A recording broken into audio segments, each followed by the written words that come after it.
Welcome po sa inyong lahat. Magandang gabi po, magandang araw. Good day, good evening.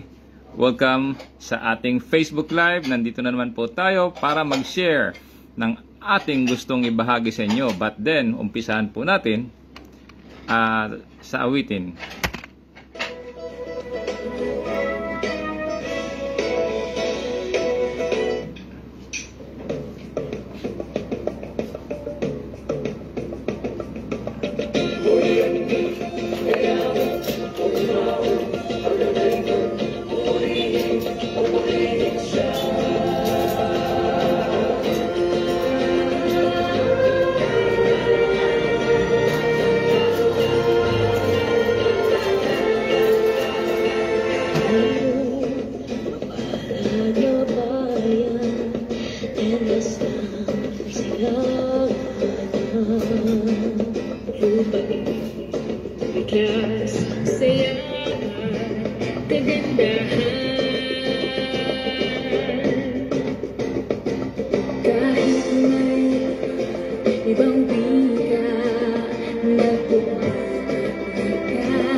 At yan po, purihin mo ang Diyos o Pilipinas. Salamat po sa Panginoon. Salamat po sa Diyos sa pagkakataong tayo nakapag-live muli. At welcome again sa ating Facebook Live. At kung gusto niyo pong sundan yung program sa ASOP, sa YouTube, Facebook, yung ASOP International. Yun po yung rendition ng BMPI Talents. Mag-like po tayo, mag-share, mag-subscribe at mag-share na rin po. Suporta sa kanilang channel. Yun po yung ASOP International, UNTV or Wish 1075, meron din po iyan. Dahil po sa mga ganyang programa, nakapagbibigay po sila o nakagawa sila ng mga kanta na alay po sa Panginoon, nakapagpagaan ng ating kalooban, kaisipan at ng ating kaluluwa.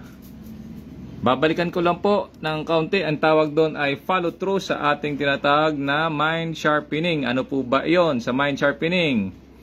Meron po tayong idadagdag doon sa mind sharpening. Iyon po yung brain exercises. Yes po, kailangan din po natin ng brain exercises maliban po doon sa mga naunang ating nabanggit. Babalikan ko lang ng kaunti. Rundown, etymology, dictionary, thesaurus, phonetics, 6W1H, take down notes, right hand and right foot, inhale, exhale, bookmark, note the title or topic, paragraph key, index, bibliography, and references. Ngayon, dagdagan po natin. Follow through is yung brain exercises. Ano po ba yung mga brain exercises? Meron po dito, sinabi sa Google, brain exercises, also known as cognitive training, involve activities that challenges your brain and can improve cognitive functions like memory, focus, and processing speed. These exercises can be incorporated into daily routines through games, learning new skills, and social activities. Ngayon, focus ko lang po muna ako sa isang brain exercise. So, pampadagdag po sa mind sharpening natin. Wala po kasi akong nakita at matagal ko nang hinahanap yun. Minsan na out of stock sa National Library. Ito po yung ano po ito? Yung brain twister po. Meron siyang 4 items. Ginawa ko lang po ito. Pero hindi po ito yung tamang sukat. This is just an example. At pinopromote ko po yung brain twister. Yan po. Meron po siyang 4 pieces. At nakakagawa po siya ng mga figures or shapes. Meron po siyang 40 shapes. Doon sa 4 na pieces, pwede ka pong makapag-form noon. So, bakit ko po ibanahagi iyan? Kasi yan pong mga bagay na yan, nakakapagdagdag din po ng talino sa atin. Kung meron kang mga ideas, pwede mo pong magamit yung brain twister para ma-exercise yung brain mo, and then ma-apply mo ibang mga ideas mo doon sa brain twister. Kasi meron siyang 4 na items or 4 na figures, 4 na pieces. Meron kasi dito sa brain twister na pag i-twist mo lang pala, yun na pala yung sagot doon. So, ganun din po yan sa brain sharpening natin. Magagamit po yan sa ibang mga ideas sa solving problem. Tulad nito, meron pa siyang dagdag sa Google, sa brain exercises. Babasahin ko lang. Rundown, mga games, puzzles, card games, board games, online games. Tapos meron pa siyang learning and creativity. Learn new language, pick up musical instrument. Yung instrument po na gusto kong pag-aralan din sana, yung piano. Kaso lang nung may nagturo sa amin, yung pastor. Nagturo sa akin, kaso lang nakuha ko kagad. Kaya wala na siyang maituro. Yun, huminto na rin. Tapos yung learn new language, nag-aral din po ako ng kaunti lang, kaso lang siyempre free lang naman yon, wala tayong pang-sustain dun sa teacher natin, kaya mga ilang meetings lang. Tulad nag-aral po ako ng Mandarin, tulad yung pagbibilang sa Mandarin, sansi olyo chi pa chorse, tapos nagsusulat na po kami noon, kaso lang hindi na follow up dahil siguro sa mga activity din ng teacher ko, kasi yung teacher namin nagturo po yon sa school ng Chinese school. So, yung pagkikita namin doon sa class na yon, sa foreign language, seldom lang po yon. Yun po ay kung free lang po siya. Kung kailan lang po siya free, tsaka kami magkakaroon ng foreign language doon sa, or subject sa Mandarin. Mag-aaral kami ng Mandarin pagka may free lang siya. Yun po yun sa foreign language namin. So, in addition po, dagdag ko lang, continue ko, learning new and creativity, learn new language, yun na nga po, and the instrument.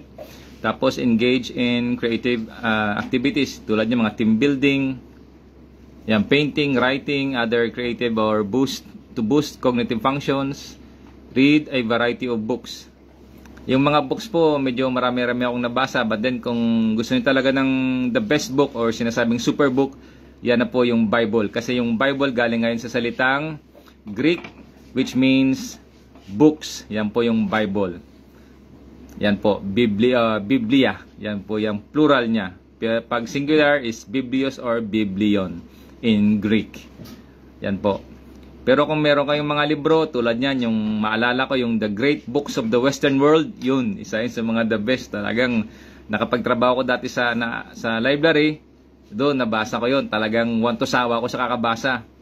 Meron pa nga doon isang doktor na naghuhugas ng kamay, tinuro niya yun, tinawanan siya ng mga kasama niya. Later, na-realize pala sa pagpapaanak ng babae, kailangan talaga maglinis, maghugas ng kamay. Tinawanan po siya, pero nakita yung kanyang work after na yung namatay siya. Talagang matinding hamak ang inabot niya. So, meron pa po dito, mag-take class. Nung nagtapos po ako sa Maritime School, nag-aral po kasi ako sa John B. Lacson from 92 to 1995. After noon, dahil sa mga turn of events na hindi naman natin hawak, hindi natin alam yung pwedeng mangyari bukas, hindi po ako natuloy sa pag-abroad. Nag-aaral po ako ng mga ibang klase noon. Nag-aaral po ako ng bartending, hotel and restaurant management or hotel and restaurant services. Nag-aaral po ako noon. Nag-aaral kami sa bartending, ano pa ba yun? Meron pa nga kami ng ballroom dancing talagang parang ewan. Pero salamat sa Diyos dahil sa mga ganung bagay nakakapagdagdag ng talino talaga. Tapos nag-aaral pa ako noon. Yun yung isang matindi.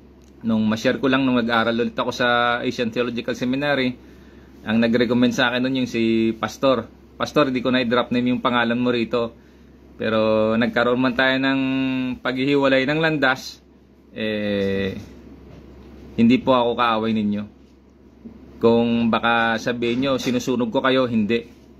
Maalala ko lang kasi nung nasa city proper ako way back somewhere, I think that was in 97 or 1999. Yung nagsusunog po sa inyo, Pastor, yung kapwa nyo rin.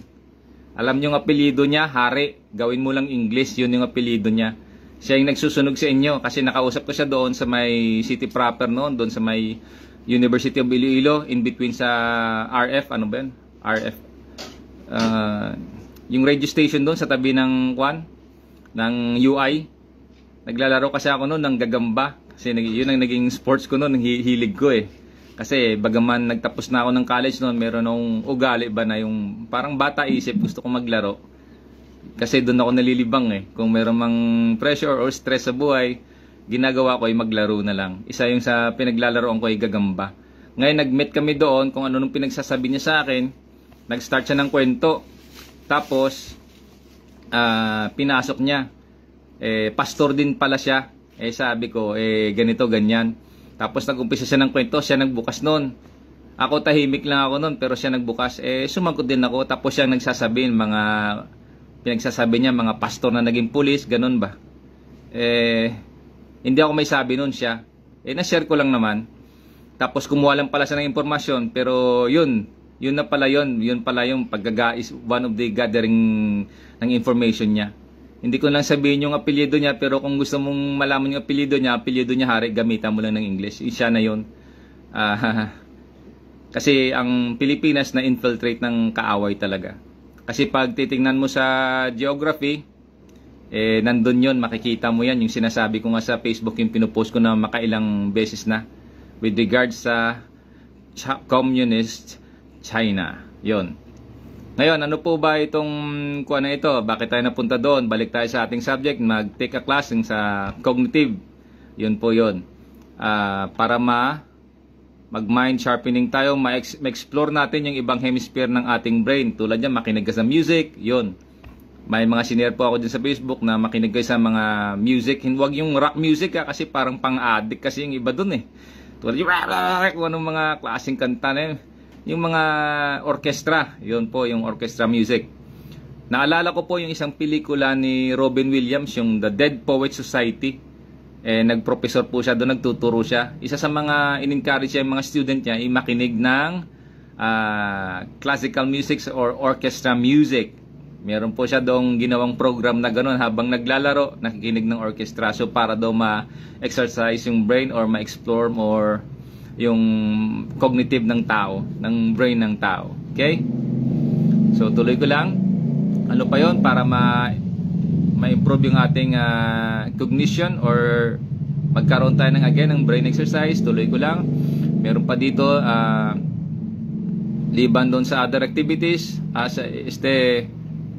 sa learning and creativity, learn new language, instruments, creative activities, read variety of books, or take a class. At salamat Pastor dahil sa recommendation mo, nakapasok ako doon sa Asian Theological Seminary na sa New Testament Survey, Masteral Class. Nagkaroon ako ng mga classmate na mga pastor. Salamat sa recommendation mo at doon ko na-meet yung teacher natin na Amerikano na talaga namang ang galing sa vernacular na Hiligaynon. Napakagaling. Akala ko sino yung paglingon ko, Amerikano pala. Pero galing talaga magturo. Magaling siya magturo. Teacher, maraming salamat sa inyo dahil sa pagtuturo ninyo. Sabi ko nga noon, nag-aaral ako sa masteral class. Hindi lang ako nag-aaral ng subject. Mismo, nandun ako pero ang ginagawa kong pag-aaral ay pinag-aaralan ko kung paano magturo yung profesor ko. Salamat po sa inyo at yun po yung secret na sinabi ko sa inyo noon. Ulitin ko lang, twice ko lang inulit ngayon. Nung sinabi ko sa inyo nung 1996, ngayong 2025 sinabi ko ulit. Pinapag-aralan ko po yung hindi lang yung subject kundi the way po kayo magturo. Ang tindi nyo po pagdating sa motivation. Yung sinasabing pag nagkakamali, kinokorek ninyo, inuulit ninyo, talagang the best po yun. At again, salamat po Pastor dahil iba man po yung paniniwala ninyo, iba yung landas natin, magkaiba man tayo, pero sabihin ko po sa inyo, hindi po ako yung nagsusunog sa inyo. Hindi nyo po ako kaaway, yun po yun. Masabi ko na infiltrate na tayo ng ibang lahi, nandito na sa atin, sinasabi naman sa Biblia yan, na sabi ng Panginoon, huwag ninyong sabi ng mga alipin doon sa parable na bakit na nagkaroon ng mga ligaw na damo o mga mapanirang damo. Atin nang basahin siguro para mas maganda.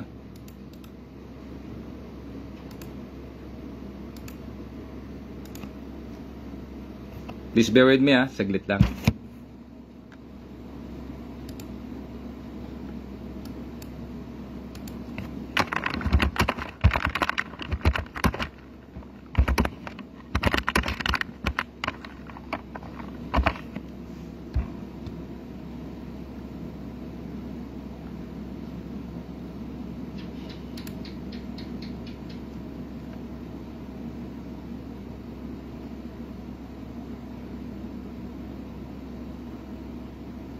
Ito po yun.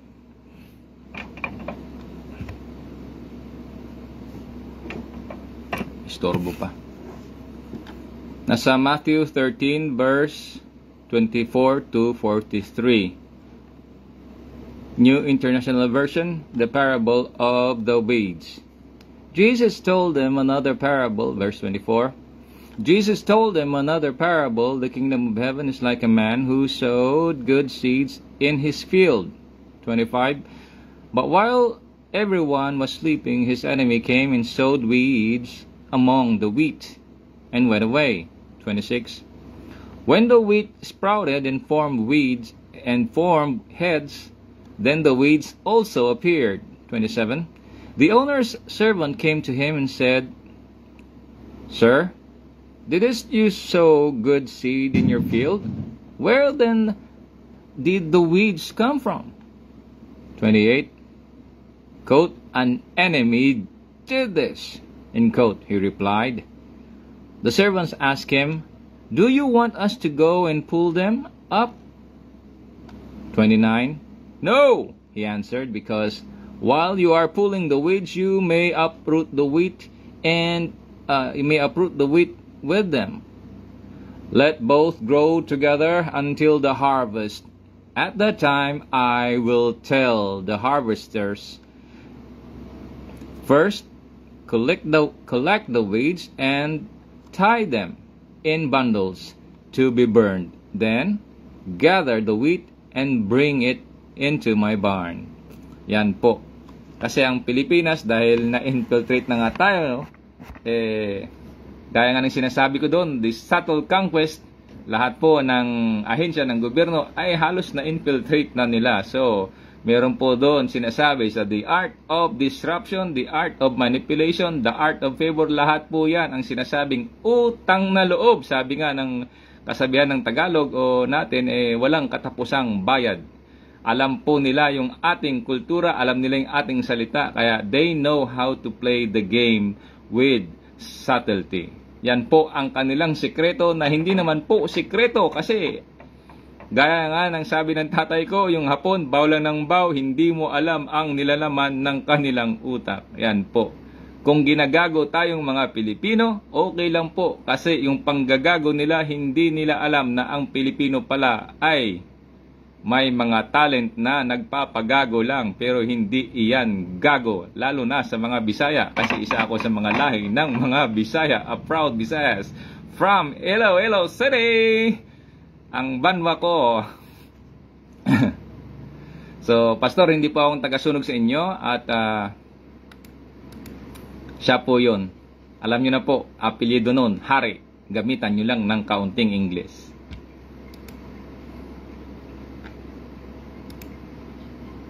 Again, bakit po ba tayo nag-Facebook Live? Bago ko ituloy yung follow-up ko sa mind sharpening, ang sabi sa Bible, sa Proverbs 23 verse 23, English Standard Version, verse 23, buy truth and do not sell it.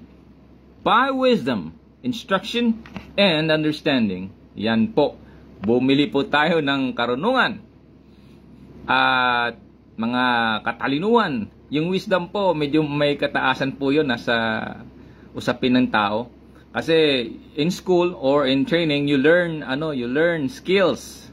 But along the way, yung technique, yun po, pwede nating masabi yung technique.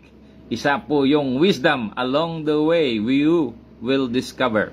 Iba pa yung wisdom na bigay po ng Diyos. Talagang wala pong katumbasyon, wala pong katulad. Kaya sa Bible, ang tawag dyan ay super book. Nakasulat po yan sa Isaiah 34 verse 16. Seek from the book of the Lord, not one. Yan po. Hindi magkukulang. At ang sabi ng Panginoon sa Proverbs 1:23. Saglit lang, basahin na natin para maganda kasi binabasa eh. Isaiah 34:16. English Standard Version, verse 16. Isaiah 34, verse 16. Seek and read from the book of the Lord, not one of this shall be missing, not one or none shall be without her mate. For the mouth of the Lord has commanded, and His Spirit has gathered them. Yan po, hindi magkukulang ang aklat ng Panginoon. Yan po yung Bible, the super book. Ano pa po yung isa? Proverbs 1:23. It says, Proverbs 1 verse 23, English Standard Version, if you turn at my reproof, behold, I will pour out my spirit to you. I will make my words known to you. Yan po, ganun po katindi ang Panginoon. Dahil pag binuusan kanya ng Espiritu, talaga naman po, walang katulad. Walang katulad po. Kaya tayo bumili ng karunungan. Anong pa yung bayad natin? Well, kasama na po doon yung pambayad. Tiis, sacrifice, hamak, lahat na po. Gumastos tayo. Yan po. Kasi yung mga naging karanasan, sabi nga, walang katumbas yung karanasan. Walang, ibig sabihin, training is useful, but there's no substitute in experience. Yan po. Nung mga kapanahunan na iyon, akala nila ay tatanga-tanga lang tayo. Surprise! Hindi nila alam. Sabi nga ng tatay ko, Yung hapon, nagbabaw-baw lang yan, hindi mo alam ang laman ng kanyang isip.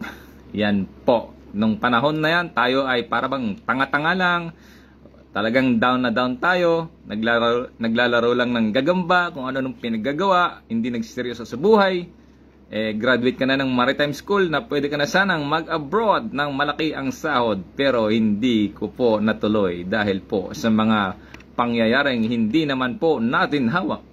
At sa aking mga magulang, maraming salamat sa inyo, Tay, Nay, sa inyong sacrifices. Okay lang po iyon. Ang buhay natin ay hindi naman dito lamang. Meron po tayo pag-asa. Ang pag-asa po natin ay sa Diyos at sa Panginoon at sa Kanyang mga salita.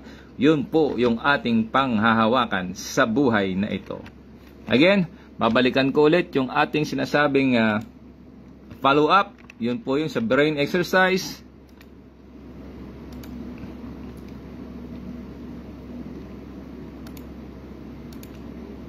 Ayun, balik tayo. Ano pa sa brain exercise? Again, basahin natin, rundown lang.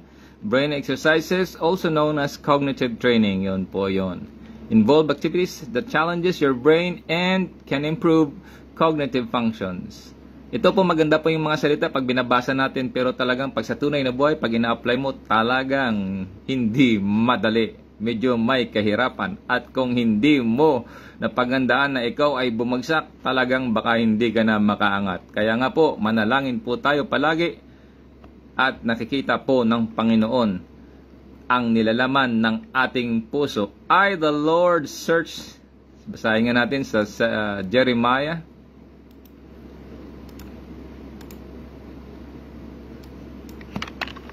Jeremiah 17, 9 to 10.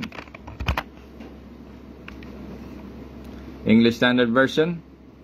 The heart is deceitful above all things and desperately sick. Who can understand it? I, the Lord, search the heart and test the mind, to give every man according to his ways, according to the fruit of his deeds. Yun po. Salamat po sa Panginoon dahil nung mga panahon na yan, tayo down na down, ay alam po ng Panginoon yung nilalaman ng aking isip at ang aking puso. At surprise, yun na nga, may mga bagay pala na hindi alam ng mga nakakita dahil ang tingin nila, wala na yan, wasted ka na. Pero para sa Panginoon, nakikita po ng Panginoon yung laman ng aking isip at ng aking puso.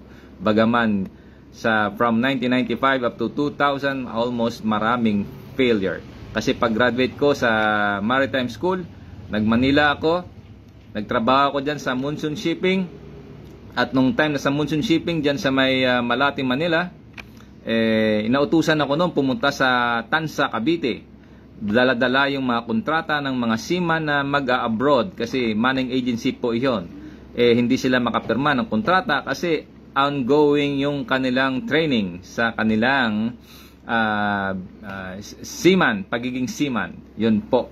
Kaya noon napunta ako sa Cavite para magdala ng kontrata para magpapirma sa mga tao na nakapirma doon sa Monsoon Shipping. Yun po yung ang manning agency kung saan doon ako nakapagtrabaho na sana maging seaman at hindi naman natuloy. At masaklap lang dahil nung mga year 2001 up to 2003, meron akong kasama sa trabaho. Yun pala, dinadaan-daan niya sa kwento, yun pala ay pag-iimbestiga na. At ang sinabi niya, napasukan tayo. Kasi nung time, kwento ko sa kanya na nung minsan napunta ako sa Tansa, Cavite, na familiar sa akin yung lugar, hindi ko siya sinagot nung tinanong niya ako, bakit ka napunta rito? Paanong napunta ka rito? Yun pala ay info gathering na at parang a form of investigation.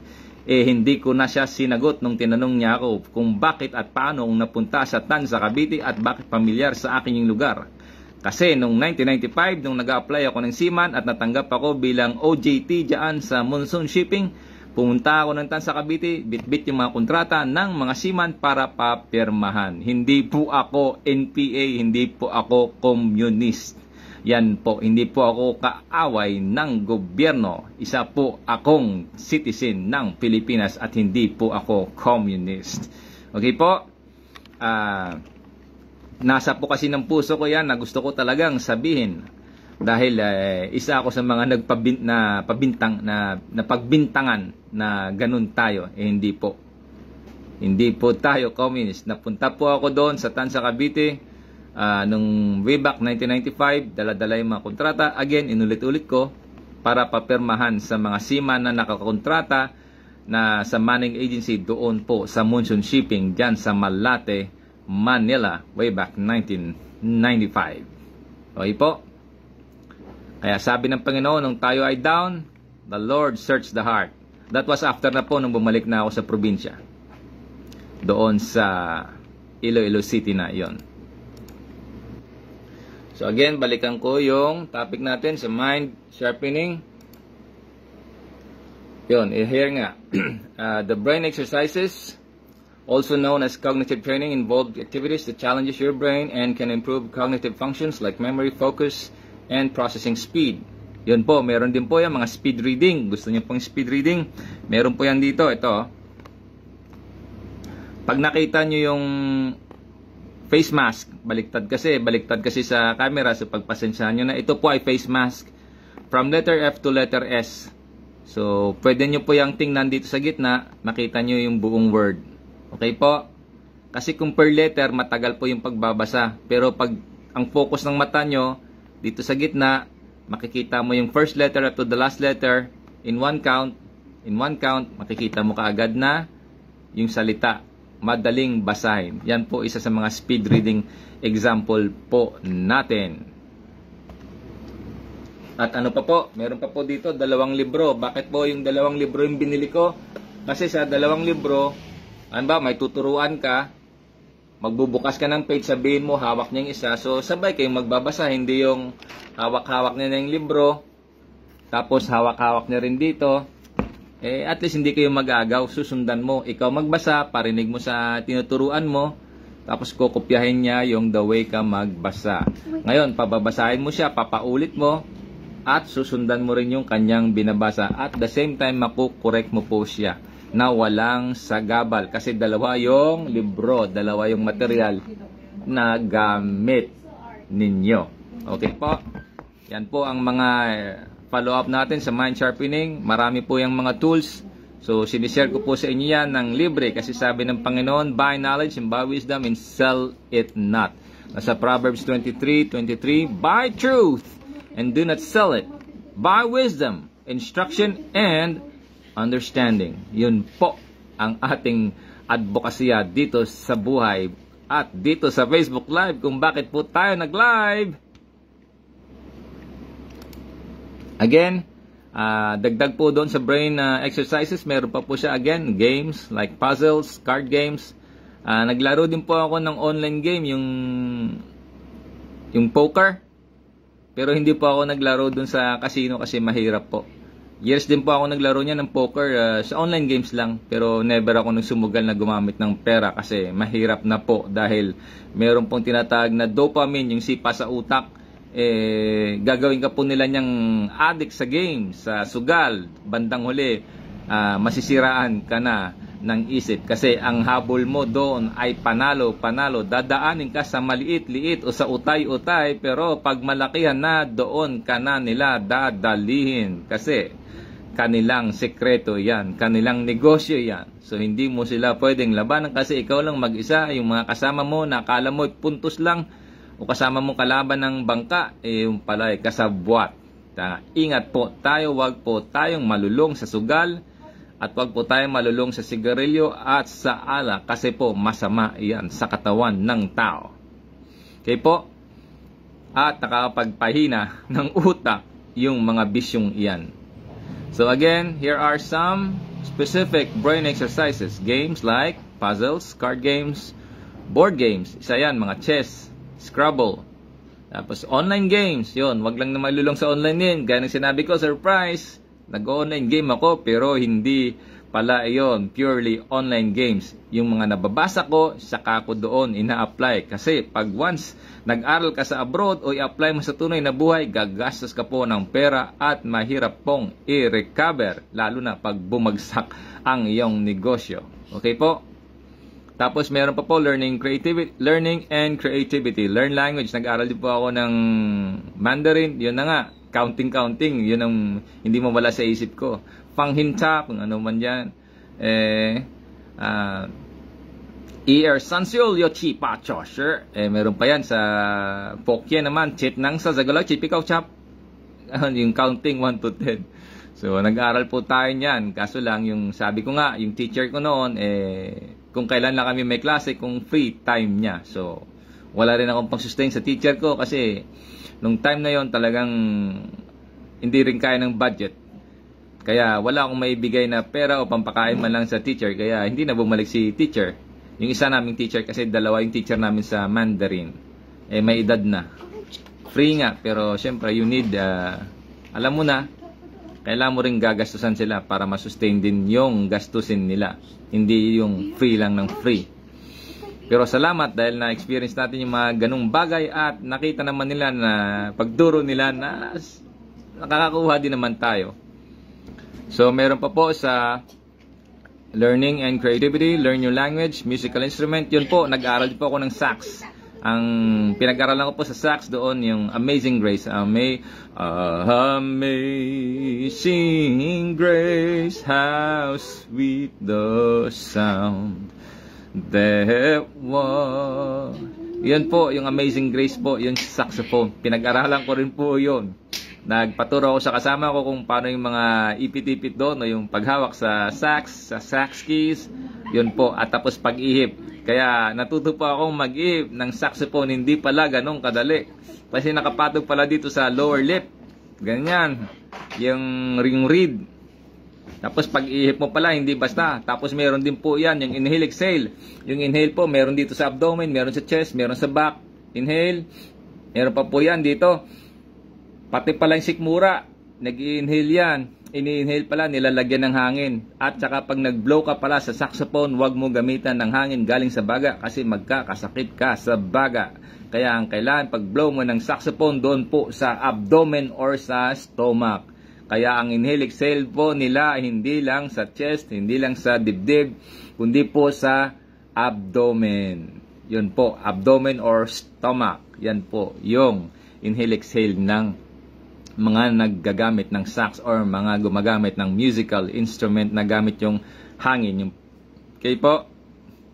So, pick up musical instruments, engage in creative activities, painting, writing, nagdodrawing din po tayo at nagsusulat din po ako ng poem. Kaso lang, nung nagtrabaho ako nun sa mall, nung way back 1998 up to 1999, ang sabi sa amin, may competition sa poem. Nagsulat po ako noon, saglit lang. Meron po yun, 6 na paragraph. Nasulat ko po yun. Wala pa 1 oras, saglit lang. At doon sa bahay namin, yung aking nanay at ng kapatid at yung mga nakasaksi, nagulat sila dahil nagsulat ako ng poem na ganun kadali. Binigay ko po yun sa mall. Kaso lang, Sir Jojo, yung supervisor ko doon sa grocery, Sir, hindi mo binalik yung notebook ko. Nakasulat doon yung liban doon sa poem na sana pang competition. Na entry ko sa competition sa poem writing na sinabi nyo merong competition, sa notebook na yun nakasulat doon yung aking isinulat na first poem way back 1998. Kasi nung minsan isang gabi hindi ako nakatulog, nagsulat na ako ng nagsulat, nagra-rhyme na pala, yun pala ang nasulat ko, poem na pala iyon ng aking buhay, talambuhay pero naging poetic, nagkaroon siya ng mga rhyme. At saka sa notebook na iyon, nakapagsulat po tayo ng isang masabi nating alphabet with the panibagong alphabet, panibagong calligraphy, parang katulad ng Chinese. Hindi nga ako nagsusulat ng Chinese noon, pero natuto akong magsulat na parang Chinese. Nagsulat po ako from A to Z, pero ako po nag-design ng tinasabing guhit, parang kagaya ng Chinese o kagaya ng Japanese o kagaya ng Korean. Yun po. By accident, nakapagsulat po ako noon at nandun sa notebook pero hindi binalik sa akin ni Sir Jojo. Sir Jojo, noon sa grocery store, hindi ko lang banggitin yung pangalan ng mall. Okay? Kung anong mall iyon. Pero doon po iyon sa Iloilo City, sa probinsya, sa city proper of Iloilo City. Doon po sa Delgado. Doon po ako nagtrabaho dati ng stocker. Okay? Sir Jojo, sir, yung notebook ko hindi nyo pa rin naisuli nung time na yon, kinukuha ko, hindi nyo talaga ibinalik. in-stapler ko nga doon yung mga poem yung poem na sinulat ko, pati yung alphabet na sinulat ko, talagang hindi na po bumalik sa akin yung notebook. Pero okay lang po yon, talagang sobra lang naman sa aking isip yon. Bunga ng kalikutan ng aking isip, nakapagsulat po ako ng alphabet, talagang yun po. Pero yung poem sa akin, mahalaga sana yun, yung dalawa. Yung first poem ko, bago yung isang poem na entry ko sa poem competition doon sa grocery. Kasi management anew in view. Yun po yung title ng poem ko. Management anew in view. Yun po yun. Meron po yung siyang 6 na paragraph. Hindi ko na po maalala. Kasi nung nagsulat ako ng poem, parang tubig lang binubuhos. Hinahabol ko yung memory ko, hindi ko mahabol-habol kasi mabagal ako, medyo makikabagalan ako magsulat. Mabilis yung pasok ng mga salita. Nahirapan po ako, pero natapos ko po iyon. Meron siyang 6 paragraph. Yun po yung entry ko sa sinabi ninyong poem competition. Kaso lang hindi po na ibalik yung notebook. Hindi nyo na po binalik at hindi nyo na po ako pinapansin hanggang sa kinukulit ko yan ng kinulit, hanggang sa nawala na rin po ako ng gana na kunin yung notebook kasi hindi nyo na talaga binalik.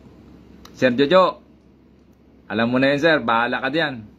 Sobra lang naman yun, or bunga ng kalikutan ng isip ko, kaya nagsusulat ako ng mga ganon. Pero yung poem, again, mahalaga sana sa akin yun. Kasi, achievement din yun sa buhay. Kasi, isang gabi, nagsulat ako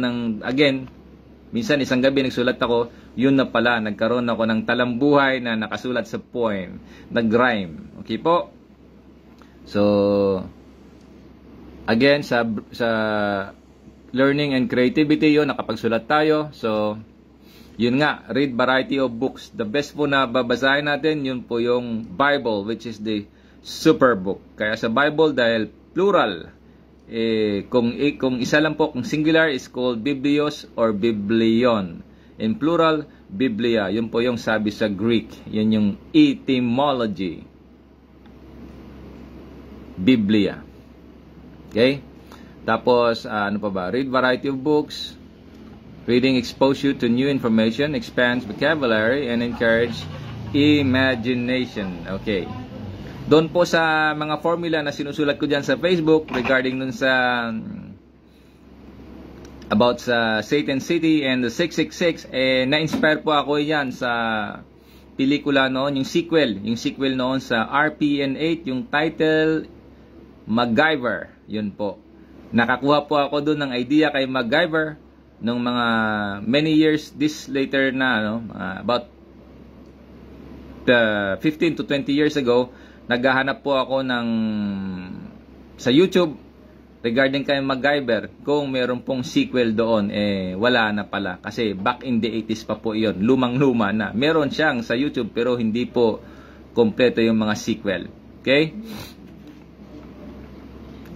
Doon ko po nakuha yung ibang mga idea kasi nga sabi dito sa read new variety of books, hindi lang naman po books yung pwede nating basahin. Even sa mga movies, mga cartoons, meron po tayong makukuha dyan ng mga idea. Kasi doon sa Revelation, may nasulat doon sa Revelation, habang binubuksan yung mga aklat, may mga pangyayari po. Ganun po katindi sa Bible.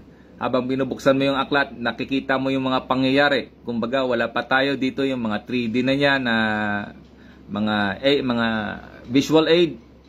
Nakasulat na po yun sa Bible. Advance po. Ganun po kalupit ang sabi sa Biblia. Habang binubuksan po yung aklat doon sa Apocalypse, may mga pangyayari po. Mayroon pa mga kulog at kidlat. Matindi po talaga ang Bible. Yun po yun. Yung mismong aklat na yun pa yun sa langit. Pero nakasulat sa Biblia po, matitindi po talaga ang Bible. Kaya nga super book. So, again, kung meron kayong mga libro, ipunin po ninyo yan. Huwag po kayong bumili ng mga libro na mga hindi naman mga makatotohanan. Tulad yung mga para bang fiction lang. Naku, napaka-sayang lang po. Bumili po kayo ng mga libro talaga namang about sa math, about mga history, ganun po yung mga bibilihin niyo, about mga anecdotes in real life, ganun po yun, yung great books of the Western world, yun, magaling yun. Yung mga encyclopedia, yun, magaling yun. Yung mga sulat ng mga great minds, isa yan, si Trump, sir, to President Trump, sir, yung libro nyo, binasa ko way back 2006, talagang na-inspire po ako, kaya kaso lang hindi ko nabili. It's because na financial constraint. Pero nabili ko po iyon ng 2014, naalala ko po. So, from 2006, nabili ko yung libro ninyo 2014. Kasi, tsaka ko lang naalala, bumili po ako ng libro ninyo. At tuwang-tuwa po ako kasi, nung 2006, nabasa ko yung libro ninyo ni President Trump or ni Donald J. Trump.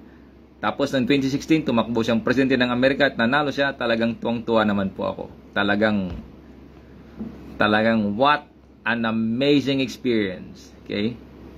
President Trump, sir. Congratulations. And sa pagbabasa ng libro, ito, take classes. Kung ano bang class na gusto nyo. Dati po nag-aaral din po ako dun sa Hotel and Restaurant Services, bartending. Pero hindi ko na po tinuloy kasi ayaw kong malulong sa alak kasi mahirap po. Hindi maganda sa katawan yung pag-iinom o maglagay ng alak sa katawan. Prutas na lang, mas maganda pa. Take a class, ano pa ba yun? Mag-folding, mag-painting, yun na nga. Ballroom dancing, o kaya mag-karate, mag-martial arts, or mag-boxing, yun. Other activities, meron pa po, socialize. Pero ingat lang po sa socialize kasi pag may masasamang kasama, sumisira ng mabubuting ugali, ika nga sa Biblia.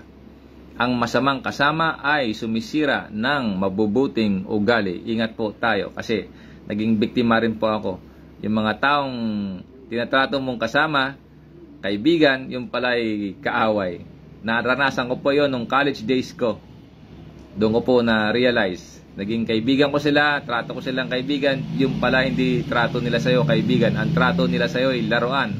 Ginagawa ka nilang tanga. Yun nga po, surprise! Ginagawa nyo mang tanga, pero ngayon gising na, surprise! Hindi na po tayo tanga-tanga gaya ng kabataan natin. Yun po yung mga experiences, gaya nga, training is useful, but there's no substitute for experience. Okay po? Ingat po tayo. Lagi po tayong magtanong sa ating mga magulang kung mabuti po ba yung ating mga nakasama o mga nakilala. Kasi po sa kabataan natin, mahina pa po yung ating paninindigan sa buhay. Kaya kailangan natin ng guide. Sabi nga ni Jose Rizal, the youth is the hope of our nation. Madagdag ko lang po, not only the youth, but then yung mga matatanda is the youth of our nation. Yung mga silver hair. At ang hope din po natin ng nation natin, una po, ang Diyos. Nakasulat po yan sa preamble sa Philippine Constitution. Preamble, we the sovereign Filipino people imploring the aid of Almighty God. Yun po. Ano po yung aid of Almighty God? Yun po yung Biblia. Kaya lahat ng tao sa gobyerno, lalo na yung presidente, nanunumpa po yan sa pangalan ng Panginoon at pinapatungan pa yung sinasabing Biblia. Ito po yung Biblia na bigay sa akin ng classmate kong pastor way back 1996. Iniingatan ko pa rin ni Pastor Gumban daan sa Asian Theological Seminary na ginanap po yung kinandak po yung New Testament Survey dyan po sa Iloilo Christian Reform. Katabi po yan ng River Queen Hotel sa tapat po ng Iloilo City Water or dyan malapit sa Hall of Justice. Yan po yan sa may Tulay. Okay po. Maraming salamat po. At tuloy ko lang again, makipag-socialize, ingat po sa mga kasama o kaibigan. Kailangan po natin ng matatanda para i-guide po tayo kung yung ating mga kaibigan ay mabuti o masama. Physical exercise, ito na nga, exercise. Ang ginagawa ko, tulad yan, kahit na may edad na ako, mag-pull up, nakakapag-pull up pa ako. Pull up and then push up para ma-improve po yung kamay at braso para po pang self-defense na rin or para pag-igib ng tubig kasi katatapos ko lang din kanina, ngayong gabi lang na mag-igib ng tubig. 20 containers yung aking inigib. At meron pa po dito, mindfulness, meditation. Meron din po, marami pong paraan yung meditation. Siguro, tsaka ko na lang dituro iyon. Pwede po kayo mag-meditate. Sabihin ko na lang, pwede po kayo mag-meditate na open eyes, pwede close eyes, depende po sa inyo. Pwede kayo rin makinig na music. Pero ingat po, kasi merong mga samahan sa mundo na nagtuturo ng meditation, pero yun po ay isang kaparaanan na masabi natin hindi naman pamamaraan ng Biblia. Kasi meron po silang kakaibang mga espiritu na kung saan magkukonek ka po doon sa meditation. Ingat lang po. Kasi naranasan ko rin po iyan, yung meditation na sinasabi. Sa next time na lang po, surprise kung ano man yun, next time na lang po. Pero bibigyan ko kayo kung anong napasukan kong meditation. Nag-iisa lang po yan sa buong mundo at nakikita lang po yan sa India. It was established or started way back 1936. Pumasok sa Pilipinas 1986. Na-discover ko way back 2002. So ganun po yung event. Na-establish siya 1936, pumasok ng Pilipinas 1986. At na-discover ko 2002. Ang nabasa ko na po yon, yung poster nila, may invitation sila regarding dun sa klase nila about the meditation. Yung nakasama ko dun si James, hindi ko na lang babanggitin yung iyong apelyido rito, pero I know ikaw yung nag-invite sa akin na magdalo tayo doon sa meditation. At sabi ko sa iyo, matagal ko nang nababasa yan at na-inspired din ako. Pero in-invite mo ako na samahan kita, edi sinamahan kita. At yun po. Na-discover naming dalawa na meron pala kaming talent. Ano po yung talent namin? Na meron kaming nasa at gusto. At yan po. Ingat na lang po kayo sa inyong meditation. Kung mag-meditate po tayo sa salita ng Panginoon. Yun po talaga ang isang bagay na nakakatulong sa atin. At yun po ay binabahagi ko po sa inyo, hindi lang dahil sa antay ako sa ibang religion, no. Na-experience ko rin po yun. So, nag-iisang talino sa buong mundo, nag-iisang nagme-meditate na open eyes sa buong mundo na makakita lamang sa India. Surprise! Marami tayong surprise. Kakaiba po yung ating mga dinanas sa buhay na ito. Pero hindi ko sila sinisiraan, hindi ko man binanggit yung pangalan kung anong grupo sila. Okay?